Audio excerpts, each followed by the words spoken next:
Boker Tov, il est 8h, heure de Jérusalem, 7h, heure de Paris. Vous êtes sur Studio Kalita, relié par Radio J en direct de Jérusalem. C'est l'heure du premier journal d'information. Un premier journal qui débute d'emblée par un développement sécuritaire particulièrement important. Un développement qui a été annoncé il y a quelques minutes à peine. Tsahal, l'armée israélienne, a lancé une opération militaire dans le nord du pays pour neutraliser les tunnels offensifs creusés par le Hezbollah le long de la frontière israélo-libanaise. Cette opération porte le nom de Défense du Nord. Le commandant en chef de la région Nord, le général Yoel Strouk, a annoncé il y a quelques instants qu'au cours des 2 derniers mois, les conditions d'une opération de ce type avaient mûri. Nous avons déployé des renforts de troupes dans la région. Les tunnels ont pénétré en territoire israélien mais n'ont jamais véritablement menacé la population israélienne, a déclaré il y a quelques instants donc le général Strouk. La localité de Metula a été déclarée zone militaire interdite. On souligne côté israélien que l'opération se déroule sur le territoire israélien et non au Liban, au moins pour l'instant, et qu'il n'y a pas pour l'instant de consignes de sécurité particulières pour les habitants de cette région. Alors, tout de suite, de manière tout à fait exceptionnelle, nous sommes en ligne avec le colonel de réserve Olivier Rafovitz, qui connaît très bien cette région. Olivier, bonjour, Boker Tov. Bokero, Daniel. Comment expliquer ce développement particulièrement important, cette opération de l'armée israélienne dans le nord du pays, donc pour neutraliser les tunnels offensifs du Hezbollah?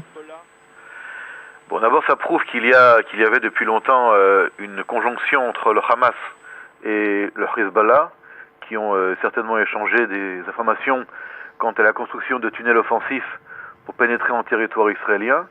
Comme l'a dit, et vous l'avez dit très justement et souligné, il y avait un besoin d'attendre une certaine situation pour commencer à traiter de manière déclarative et de manière publique ces tunnels du côté israélien. Il faut savoir qu'actuellement, c'est Tsahal qui s'occupe de ça du côté israélien. Il n'y a pas du tout actuellement d'éléments en territoire libanais.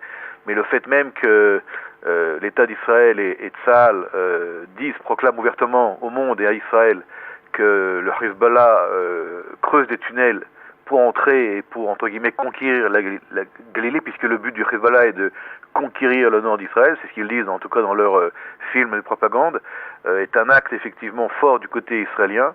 Et pour l'instant, comme vous l'avez dit encore une fois, il n'y a pas de changement du tout du côté de la population israélienne, il n'y a pas d'instruction particulière. C'est une opération, on va dire, pour l'instant du génie pour traiter ces tunnels. Et d'ici quelques heures, d'après ce que nous savons, il y aura déjà des éléments qui pourront être publiés au niveau de la presse. Est-ce que l'on peut craindre ou redouter que cette opération se développe et puisse se transformer en une opération contre les sites de missiles du Hezbollah, parce qu'il faut bien faire remarquer, c'était jusqu'à il y a quelques instants le titre important. Hier soir, Benjamin Netanyahu a rencontré à Bruxelles le secrétaire d'État américain Mike Pompeo. Ils ont parlé de l'Iran, de la menace que représentaient les missiles balistiques iraniens, mais également que pourraient représenter les missiles de plus en plus précis qui sont pointés par le Hezbollah en direction du territoire israélien. Est-ce que l'on peut penser qu'il peut y avoir, à la suite de cette opération contre les tunnels offensifs du Hezbollah, une opération plus large contre des cibles du Hezbollah et contre des bases de missiles du Hezbollah qui sont pointés en direction du territoire israélien aujourd'hui? Écoutez, je ne pense pas qu'à l'heure actuelle, il faudrait d'abord angoisser la population et puis parler de ce qui pourrait arriver. Pour l'instant, l'opération est une opération donc de disclosure, de tracifa, j'ai pas le mot en français, je m'excuse, de dévoilement. De dévoilement, merci, des tunnels du Hezbollah en territoire israélien, dans la région de Metula. Une opération avec des forces israéliennes importantes pour protéger la population.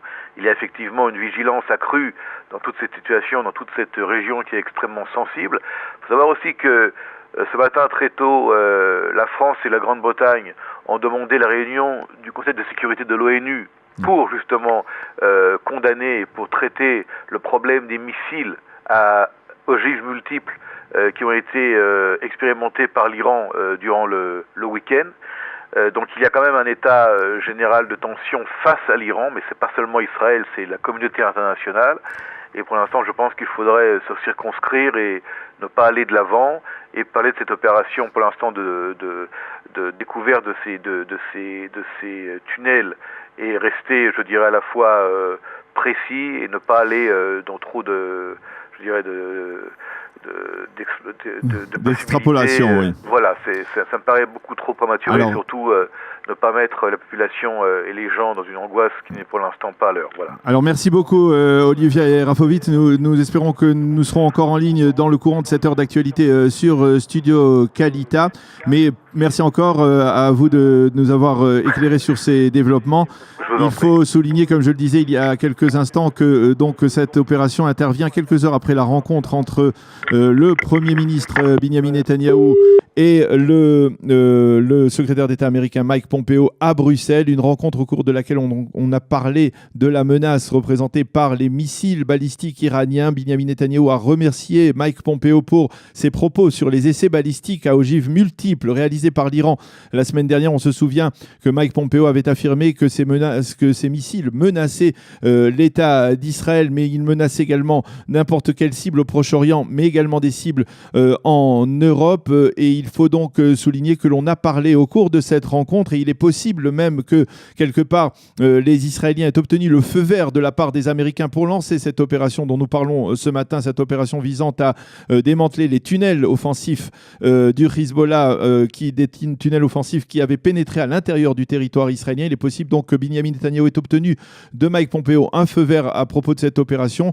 Mais hier soir, on parlait donc justement de cette menace que pouvaient représenter les missiles du Hezbollah, des missiles qui sont de plus en plus précis. L'acheminement par l'Iran à Beyrouth directement de matériel de précision qui permet à ces missiles du Hezbollah, qui sont des missiles particulièrement qui peuvent être des missiles particulièrement dangereux, d'être de plus en plus précis. Ce sont des missiles qui sont pointés en direction du territoire israélien. Et donc cette rencontre hier impromptue entre Benjamin Netanyahou et Mike Pompeo, qui a duré 3 heures, avait une importance particulière. On le comprend mieux, et on comprend également la mise en garde annoncée ce matin du secrétaire général des Nations Unies, Antonio Guterres, qui a affirmé dans un rapport qui a été rendu public hier, la construction de ce mur qui doit séparer le Liban d'Israël au long de la frontière israélo-libanaise risque, a-t-il dit, de créer des tensions dans le nord, également en raison de la poursuite des opérations militaires israéliennes au sud de la frontière israélo-libanaise.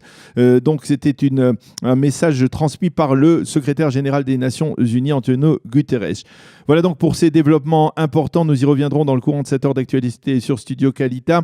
Sachez également qu'aujourd'hui, ce sera le second titre de ce matin de l'actualité en Israël. Des dizaines de milliers de femmes devraient participer à des dizaines de manifestations à travers le pays contre la violence dont les femmes sont victimes de la part de leurs conjoints ou de leurs proches, la violence familiale. Il faut rappeler que 24 femmes israéliennes ont été assassinées en Israël depuis le début de l'année dans le cadre de violences familiales. Les responsables du mouvement de protestation réclament au gouvernement un budget de 250 millions de shekels qui a déjà été validé il y a 1 an et demi pour lutter contre ce phénomène. La manifestation principale se tiendra ce soir sur la place Rabin à Tel Aviv. Nous avons l'intention de secouer le pays et le gouvernement afin qu'ils prennent conscience de la nécessité de lutter contre ce fléau, ont déclaré les responsables de ce mouvement. La météo.